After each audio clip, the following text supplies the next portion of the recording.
Hebreus capítulo 1 e versículo 1 diz assim: havendo Deus antigamente falado muitas vezes e de muitas maneiras aos pais, pelos profetas, a nós falou-nos nestes últimos dias pelo Filho.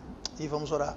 Amado Pai, obrigado pela oportunidade que nós temos de estudar a Tua Palavra. Ajude-nos agora a aprendermos. Abençoe-nos com entendimento, com sabedoria. Nós pedimos em nome de Jesus. Amém. Muito bem, estamos voltando ao nosso tema sobre revelação divina, que nós começamos na semana passada. E nós começamos a semana passada vendo revelação geral, e nós vimos a respeito disso. Hoje nós vamos começar a ver revelação especial, e nós vamos ver isso em duas partes. A primeira parte veremos hoje, e a segunda parte na semana que vem.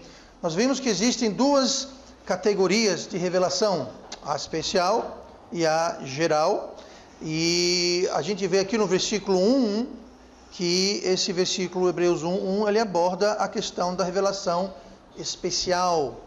A gente lê aqui no versículo 1, onde fala que havendo Deus antigamente falado, aí diz assim, muitas vezes e de muitas maneiras. Então a gente vê aqui que Deus fala ao homem, mas de formas diferentes, maneiras diferentes. Essa palavra maneiras quer dizer formas. Ele falou ao homem várias vezes, de várias maneiras. Aí fala pelos profetas, e aí fala pelo Filho. Tá? No caso, falando sobre Jesus Cristo, que é uma forma de Deus se revelar. Então a gente vem aqui em Hebreus capítulo 1, versículo 1, tratando desse assunto de revelação especial, quando Deus ele vai mais profundo e vai além da revelação geral, que é a natureza, a história, enfim, tudo que a gente viu semana passada, e agora é algo mais específico. Não é algo que é direcionado, por exemplo, como a revelação geral, que é direcionada a todo mundo, a toda a humanidade. Quando fala aqui que Deus falou antigamente pelos profetas, os profetas falavam a qual nação exatamente? A nação de Israel. Eram judeus que Deus levantava para trazer um recado, para trazer revelação especificamente para o povo dele. Não era de forma geral. Igualmente o Filho veio para trazer primeiramente ao judeu, mas também para todo mundo, todo aquele que ouve. Mas é uma revelação específica, especial, não é de modo geral. E como nós vimos semana passada, a revelação geral ela tem algumas limitações que geram alguns problemas que nós já vimos. Então, a revelação especial se refere a atos da parte de Deus, pelos quais ele se revela ao homem a respeito dele mesmo, da sua verdade, e em tempos e ocasiões e pessoas diferentes e específicas. Geral não, geral é todo tempo, para todo mundo, né? Os céus declaram a glória de Deus, o céu está aí declarando a glória de Deus, o firmamento está aí, a criação está aí declarando o tempo todo para todo mundo, quem quiser perceber, está lá. Já a revelação especial não, tem tempos diferentes, pessoas diferentes, épocas diferentes, e é sobre Deus e a sua verdade. Então vamos ver hoje a respeito de algumas revelações específicas ou especiais que Deus traz na sua palavra. Nós vamos voltar lá para o Velho Testamento e vamos começar a ver formas bem rudimentares, digamos assim, mas que estão na palavra de Deus. Olhe comigo para Provérbios capítulo 16 e versículo 33, nós vamos ver aqui uma forma de revelação especial, um tanto interessante e um pouquinho esquisita. Você talvez não esteja muito familiarizado com isso, vai soar até um pouquinho estranho talvez, mas lá em Provérbios 16 e versículo 33 fala assim: a sorte se lança no regaço, mas do Senhor procede toda a determinação. A primeira forma de revelação especial é a sorte. Mas você fala, como assim, pastor? A sorte? Sorte e azar? Não, a sorte. Essa sorte aqui era uma forma bem rudimentar de consultar Deus especificamente. Tanto que fala aqui, a sorte se lança no regaço. Então, a sorte era então, hoje em dia você tem dados, que você lança dados. Pois bem, naquela época era a mesma coisa, só que não eram dados que se usava. Você podia usavam pedaços de madeira, pedaços de pedra, mas basicamente eles lançavam a sorte, e fala aqui, a sorte se lança no regaço, mas do Senhor procede toda a determinação. Ou seja, a determinação, o que Deus ia determinar, o que Deus ia mostrar, revelar, especificar, ia estar naquele lançar da sorte, naquele lançar daqueles objetos, mas quem ia trazer a determinação era Deus. Então Deus ia revelar o que ele estava determinando através do lançar de sorte. E isso era uma forma bem rudimentar, e na Bíblia fala várias vezes sobre isso. Por exemplo, lá em Levíticos, na própria lei de Deus, quando ia se escolher o bode expiatório, e naquela época havia uma cerimônia que você tinha 2 bodes, um era expiatório e o outro não. O bode expiatório, você colocava a mão na cabeça dele e você simbolicamente transferia os seus pecados para aquele bode expiatório, que então era solto e ia embora e simbolicamente levava o seu pecado embora, enquanto o outro bode era sacrificado a Deus no templo. Pois bem, como é que você sabia qual dos bodes ia ser o bode expiatório? Você lançava sorte. Você lançava isso para determinar qual dos dois ia ser. Você pode ler isso lá em Levítico 16, versículo 8 ao 10. Nós não vamos ler por questão de tempo, mas está lá em Levítico 16, 8 ao 10. Quando estava sendo distribuído e alocado as parcelas de terra para as tribos, que uma vez que entraram na terra prometida, como é que sabia que a tribo tal ia ter a terra tal, naquele lugar e tal coisa? Eram lançados sortes, mesma coisa. Eles lançavam sorte para Deus determinar quem ia ter o quê. Você pode ler sobre isso lá em Números 26 e versículo 55. Números 26 e 55 mostra que a partilha da terra foi feita assim. Os sacerdotes tinham uma ordem para servir no templo, entrar no Santo dos Santos, tinha uma ordem especial, tinha uma espécie de uma escala, e era feito um sorteio, era feito o quê? Lançado a sorte para escolher qual sacerdote ia ter qual responsabilidade no serviço do templo. Você pode ler isso em 1 Crônicas, capítulo 24, do versículo 5 ao 19, foi usado a sorte para determinar quem foi o ofensor, quem era culpado ou não. Você pode ler em Josué 17, versículo 14 a 18, onde era lançado a sorte para Deus determinar e mostrar quem era o ofensor em um determinado pleito. Então, tem vários exemplos na Bíblia onde a sorte era lançada, e literalmente era isso. Eles jogavam a sorte e Deus então determinava o que ia ser a resposta daquilo. Eles faziam isso daqui. Foi muito usado no Velho Testamento, porém no Novo Testamento nós só temos um relato de quando isso aconteceu, que foi lá em Atos. Vou pedir que você abra comigo para Atos capítulo 1 e versículo 26, onde nós vamos ver a última instância na Bíblia onde foi usado essa questão, esse método de revelação especial, que é usando a sorte. Atos 1, 26 fala assim: e lançando-lhe sortes, caiu a sorte sobre Matias, e por voto comum foi contado com os 11 apóstolos. Alguém já ouviu falar em Matias? Pois é, Matias não é alguém muito famoso porque não vingou, não colou esse sorteio aqui. Com a morte de Judas, ficou aberta uma vaga entre os 12 apóstolos, tinha 11 agora, e então eles fizeram o quê? Lá no início da igreja, lá na igreja em Jerusalém, eles lançaram a sorte para escolher quem iria tomar o lugar de Judas, quem seria o próximo apóstolo. E como Deus não havia falado especificamente, o que foi que eles fizeram? Eles reverteram a trabalhar, a operar como faziam no Velho Testamento. E simplesmente eles decidiram, isso aqui é o pessoal da igreja, isso aqui é Pedro, o pessoal todo lá, lançaram e a sorte caiu em Matias. Agora, esse exemplo do lançamento da sorte foi meio desastroso, porque nós sabemos agora, olhando para trás, tendo o benefício do Novo Testamento, quem foi o 12º apóstolo? Foi Paulo. Quem escolheu Paulo? Deus. Como? Ele apareceu para ele na estrada para Damasco. E Jesus apareceu, Jesus escolheu, Jesus mostrou quem era. Ou seja, esse voto aqui de Matias foi totalmente catastrófico, desastroso. Porque Matias não foi o 12º apóstolo, foi Paulo. Agora, por que lançaram sorte? Porque eles estavam revertendo a trabalhar como trabalhavam no Velho Testamento. Só que a gente pode ver que Deus já não trabalhava mais, aqui em Atos capítulo 1, Deus já não trabalhava mais mostrando, determinando nada através do lançamento de sorte. Então hoje a gente não pode fazer isso. Bom, pastor, vou ver o que eu vou fazer. Deixa eu lançar sorte aqui e vamos ver o que Deus está falando. Não. Isso aqui cabia em outra dispensação, em outra época, outra ocasião. Hoje nós temos vários benefícios da revelação de Deus. Nós temos uma coisa que eles não tinham no Velho Testamento e nem no Novo Testamento aqui, em Atos capítulo 1, eles não tinham, que é o quê? A palavra de Deus. Nós temos toda a palavra de Deus, o Novo e o Velho Testamento, todos os livros, todo o conselho de Deus está revelado. Nós temos o Espírito Santo que nos cela, que nos guia a toda a verdade, que eles não tinham naquela época. Tá? Então nós temos que entender que nós temos algo muito superior a estar lançando sorte. Lançar sorte para ver a determinação de Deus é algo muito rudimentar, algo muito precário quando se tem a riqueza e a perfeição da palavra de Deus. Quando não tinha, Deus trabalhava dessa forma. E no Velho Testamento nós vemos exemplo em Levítico, Números, Crônicas, Josué, vários exemplos onde isso acontecia. Tá? Mas hoje não é o caso. Então Deus não se revela, Deus não determina nada mais através de lançamento de sorte, mas era algo que era feito, está na palavra de Deus.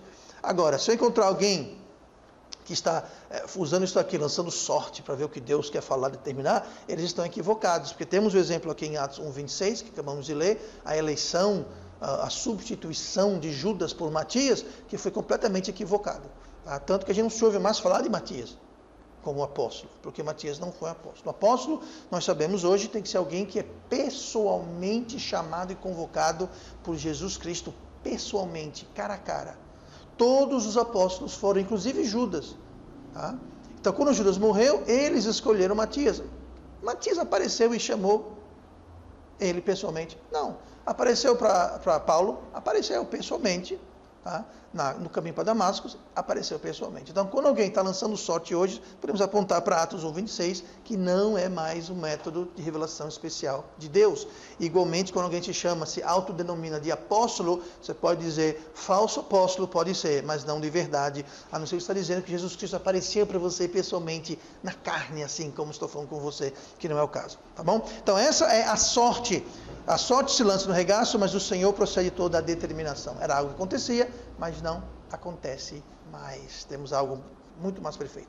Olha comigo para Êxodo 28, versículo 30. Nós vamos ver uma outra forma de revelação especial que a gente encontra na palavra de Deus. E essa era o Urim e o Tumim. Urim e Tumim.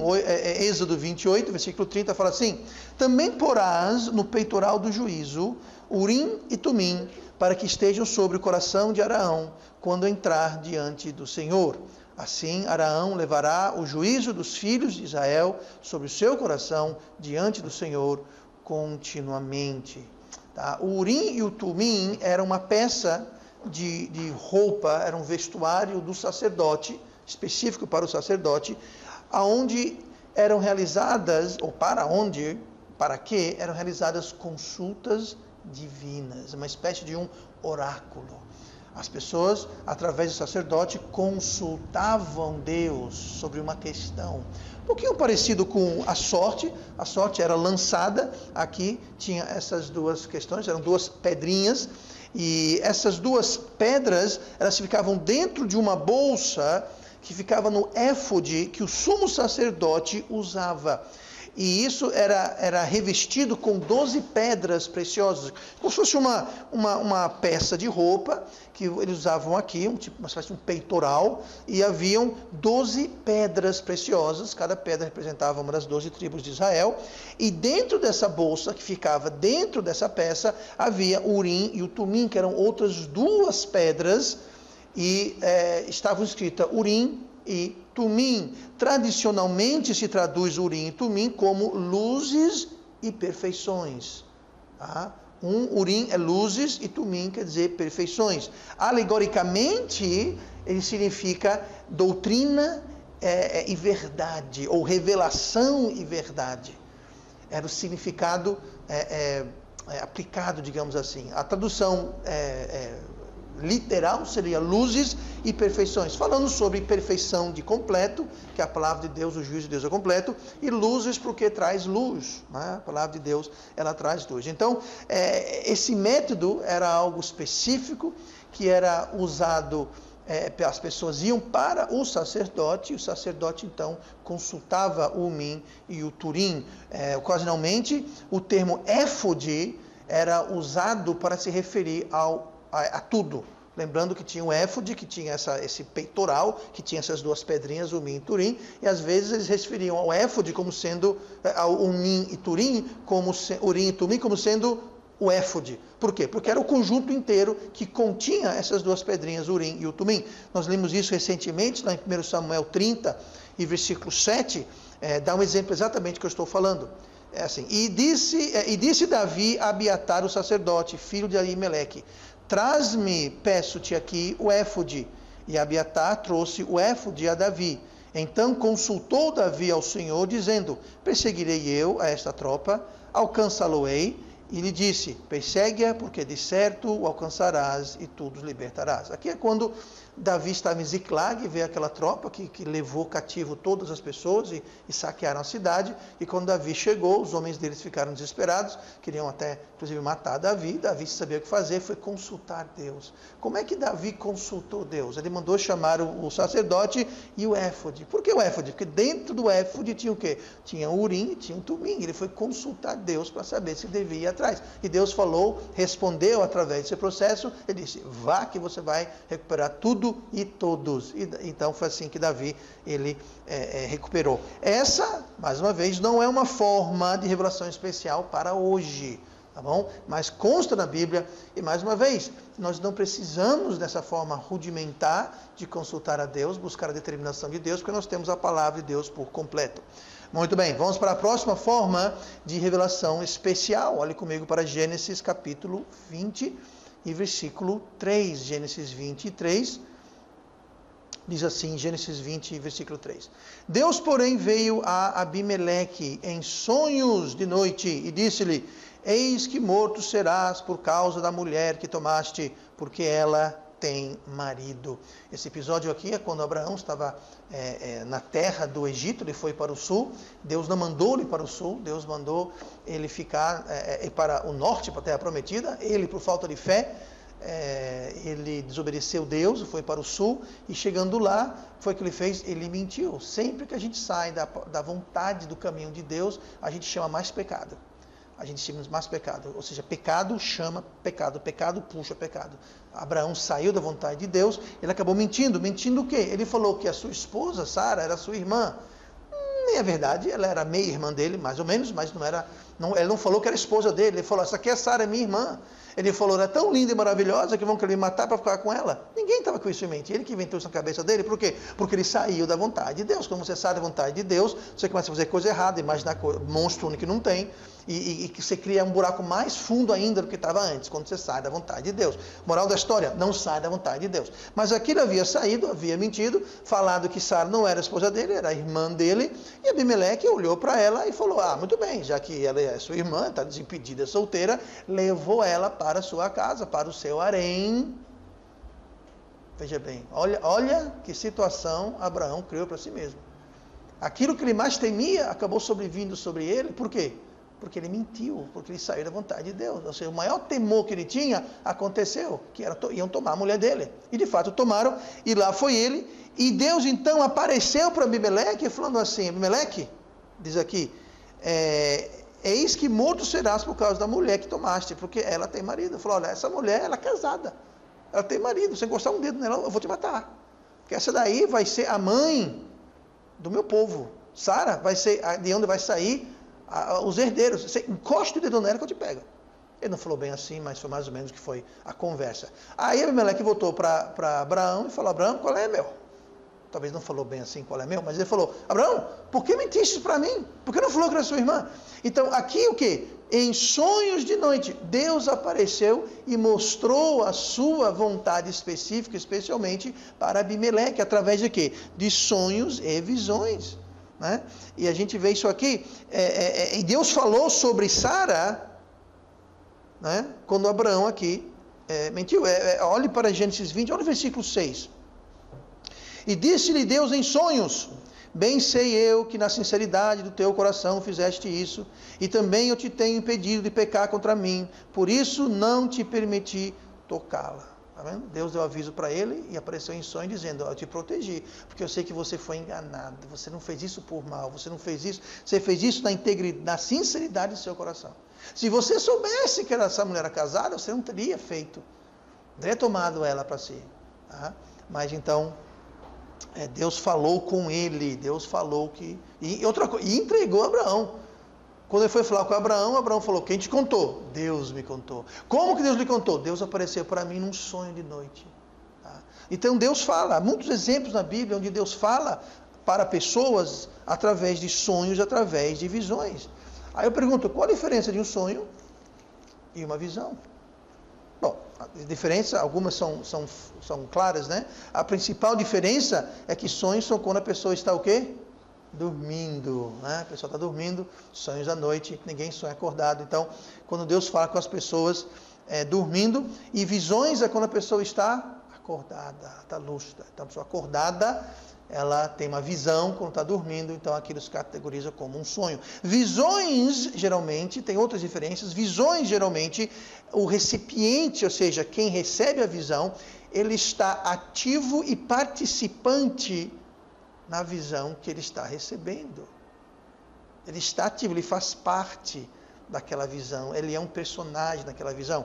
Por exemplo, olhem comigo para Ezequiel capítulo 14 e versículo 1, nós temos o exemplo de uma visão que Ezequiel teve, uma visão até importante, gloriosa. Ezequiel 40, versículo 1, fala assim: no ano 25 do nosso cativeiro, no princípio do ano, no 10º dia do mês, 14 anos depois que a cidade foi conquistada, naquele mesmo dia, no mesmo dia, veio sobre mim a mão do Senhor e me levou para lá. E em visões de Deus me levou à terra de Israel e me pôs sobre um monte muito alto, sobre o qual havia como que um edifício de cidade para o lado do sul. Veja bem, aqui Ezequiel estava tendo uma visão. Aqui fala que ele foi levado para lá. Agora, se ele foi levado para lá fisicamente, ou se foi uma visão em que Deus trouxe a cidade para ele, uma visão, digamos assim, e ele ficou no canto dele, isso a gente pode debater, mas em todo modo foi uma visão. Ele estava acordado quando ele foi levado, ou ele se encontrou, ele estava em Jerusalém. Ele estava participando, ele estava lá ciente, ele estava consciente de que estava em Jerusalém. Tanto que ele fala, e em visões Deus me levou à terra de Israel. Tá? Então ele foi levado para lá, se foi num transe, ou se foi que ele fisicamente foi removido e levado para lá. Aqui fala que foi numa visão. Sonho, geralmente, quem recebe o sonho, ele é inativo, ele é passivo, ele não participa. Como, por exemplo, em Gênesis 37 e versículo 5, nós temos o José do Egito, que nós conhecemos tão bem. Teve José um sonho que contou a seus irmãos, por isso odiaram ainda mais, e disse-lhes: ouve, peço-vos, este sonho que tenho sonhado. Eis que estávamos atando molhos no meio do campo, e eis que o meu molho se levanta e também ficava em pé, e eis que os vossos molhos o rodeavam e se inclinavam ao meu molho. Ou seja, ele estava vendo, ele não participava, ele estava vendo isso acontecer. Os molhos, que seriam os trigos que estavam amarrados juntos, ele estava vendo isso acontecer, ele não fazia parte, ele não era um dos molhos, ele não estava inclinando nada, ele estava apenas observando, ele era inativo. E vários outros exemplos que a gente vê na Bíblia, onde a pessoa tem um sonho e a pessoa simplesmente observa, vê o que está acontecendo, ele não participa, ele não é ativo no sonho. Então, Deus pode revelar através de sonhos hoje, Deus pode fazer o que ele quiser, ele é soberano. No entanto, não é a forma principal de se revelar hoje em dia. Tá? O sonho, a visão, precisa estar primeiramente em sintonia com a palavra de Deus. Por quê? Porque a palavra de Deus é a nossa verdade maior, é a nossa fonte maior de verdade. Tá? Tem muita gente que tem um sonho, já vieram para mim dizendo: pastor, eu tive um sonho assim, assim, assado. O que quer dizer? Eu não sei, me conte o sonho. Você sonhou o quê?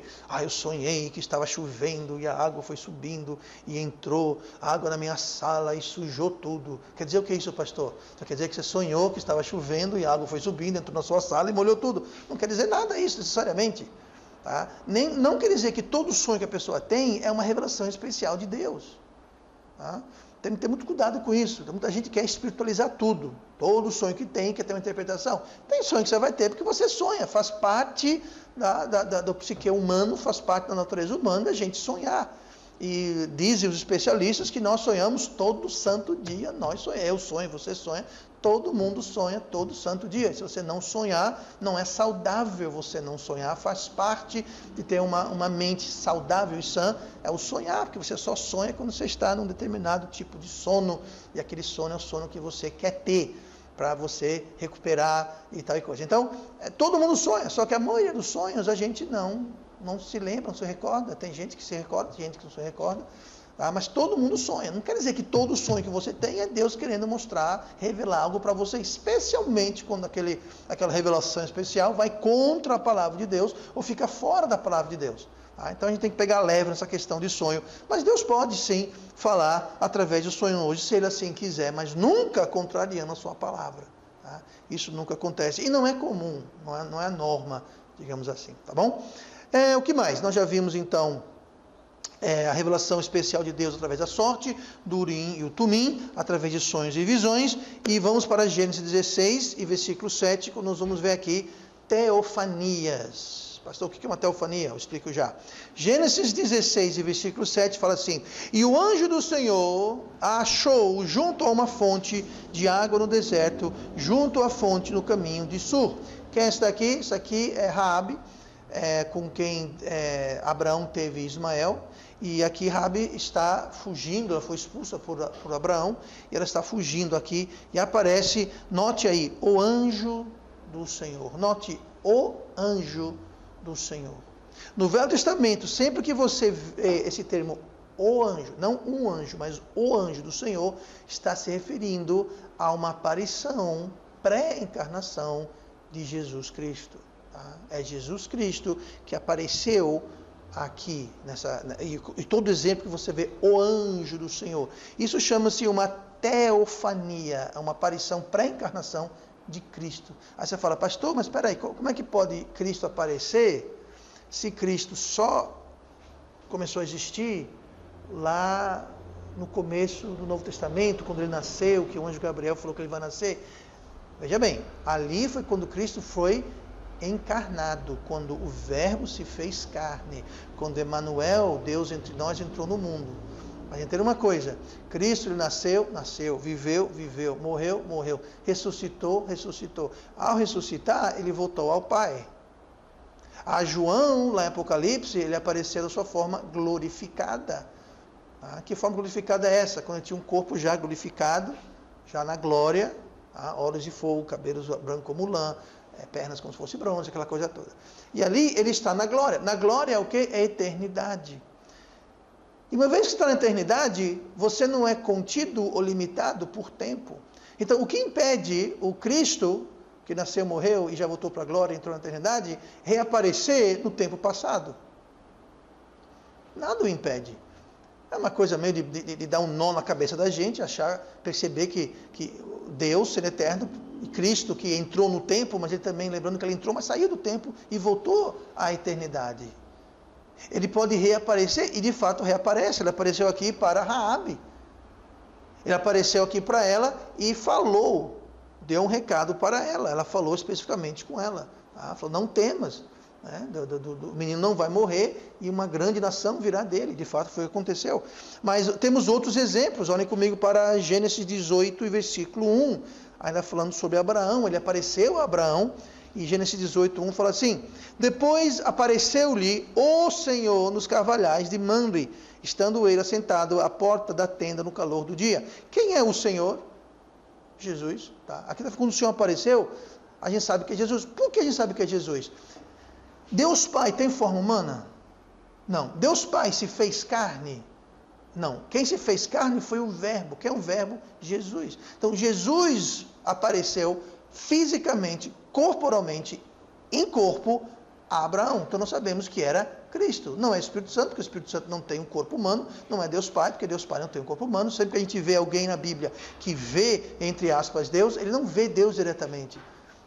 Temos exemplo aí que Elias viu Deus, que Moisés viu Deus, mas eles não viram Deus. Eles estiveram na presença de Deus e viram a glória de Deus no redemoinho, no trovão, no terremoto, mas não viram Deus. Por quê? Porque Deus não tem forma humana. Quem tem forma humana para aparecer a um ser humano, para o ser humano poder interagir com ele, É Cristo. Então aqui quando fala que o Senhor apareceu-lhe, o Senhor dos carvalhais, foi Cristo. Cristo, Jesus Cristo, apareceu para Abraão. Então sempre que temos aí Cristo em forma humana, é uma teofania. E quando Cristo vem como uma teofania, uma forma pré-encarnada dele, ele sempre vem trazer alguma revelação especial, e foi o que ele trouxe para Abraão. Nós temos isso acontecendo com Moisés. Êxodo capítulo 3, versículo 2, diz assim: apareceu-lhe o anjo do Senhor, mais uma vez o termo, o anjo do Senhor, em uma chama de fogo, no meio de uma sarça, e olhou, e eis que a sarça ardia no fogo, e a sarça não se consumia.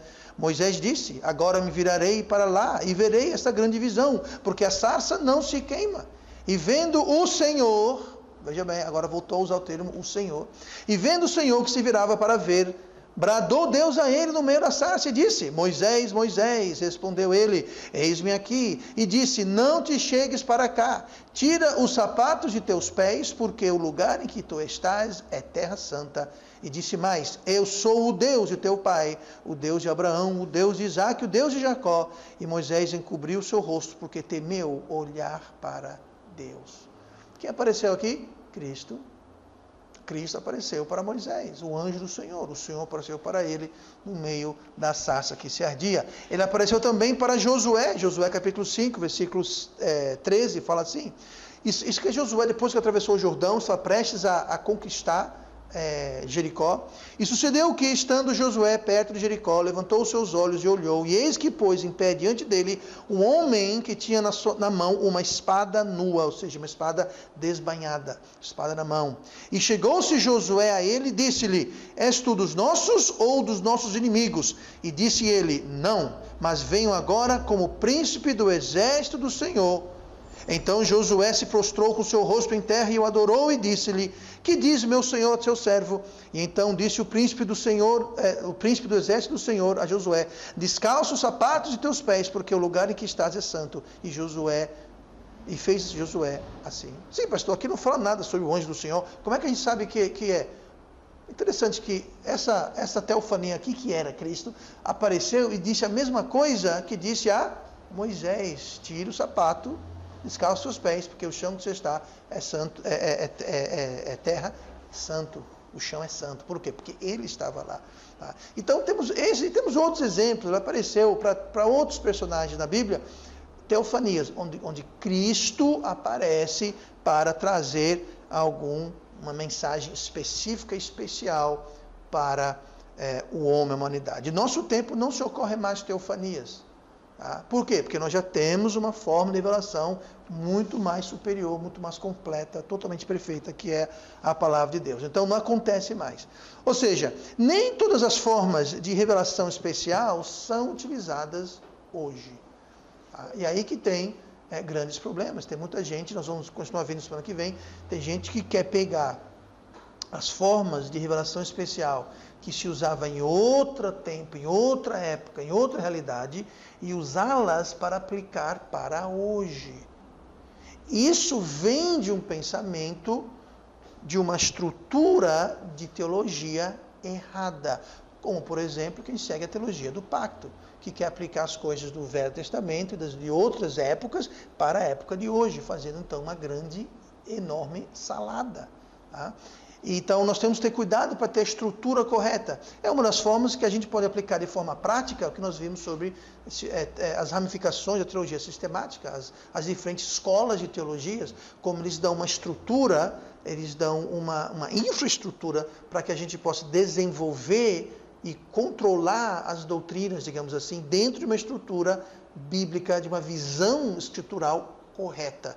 Senão você começa realmente a achar. Por exemplo, não é nenhum segredo aqui, tem muita gente que acha que Deus fala exclusivamente e principalmente através de sonhos e visões, até hoje. Muita gente acha isso. Eles esquecem a palavra de Deus, sonhos e visões. Tem muita gente que crê nisso. Por quê? Porque estão usando isso de forma equivocada. Pastor, quer dizer que Deus não pode mais dar sonhos? Pode, claro que Ele pode. Deus pode dar sonhos e visões a quem Ele quiser, mas não é a norma hoje em dia. Tá? Porque nós temos aquilo que é perfeito. Tá? Eu sei que não é muito comum, mas existem certos grupos religiosos que ainda gostam de lançar sorte para determinar algumas coisas. Por exemplo, a igreja que não é igreja, cristã que não é cristã, Maranata, eles usam uma espécie de sorte para determinar quem vai ser batizado. Não é você que fala, eu quero ser batizado, e se você for salvo, você pode ser batizado. Não, lá eles que determinam, através de lançar sorte, quem pode ou não pode ser batizado, quem vai ser usado ou não vai ser usado em tal ministério.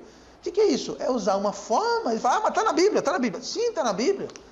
Mas tem que entender que tem muita coisa na Bíblia que não é para a gente hoje, para a gente aplicar hoje.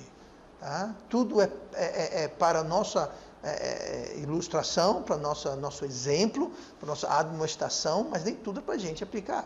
Tá? Senão a gente já está, por exemplo, tendo que apedrejar todo adúltero, todo jovem desobediente tem que ser apedrejado também. A gente tem que estar fazendo sacrifícios, matando animais, jogando sangue aqui e ali. Por que não faz mais isso? Porque aquilo não é para a gente hoje. Nós temos que entender isso. Então, foge um pouquinho e, como eu disse, tem grupos pseudo-cristãos que eles utilizam, eles querem emprestar isso daqui, lançando sortes, tendo visões e sonhos. E isso é o que vale. Isso vai acima da Bíblia. Né? E em momento algum a gente deve fazer isso, porque nós temos aquilo que é perfeito. Então, na semana que vem nós vamos continuar vendo outras formas de revelação especial e que vão ser de grande interesse para nós, tá bom? Então vamos orar. Pai amado, Deus querido, obrigado pela tua palavra, obrigado que o Senhor nos ensina.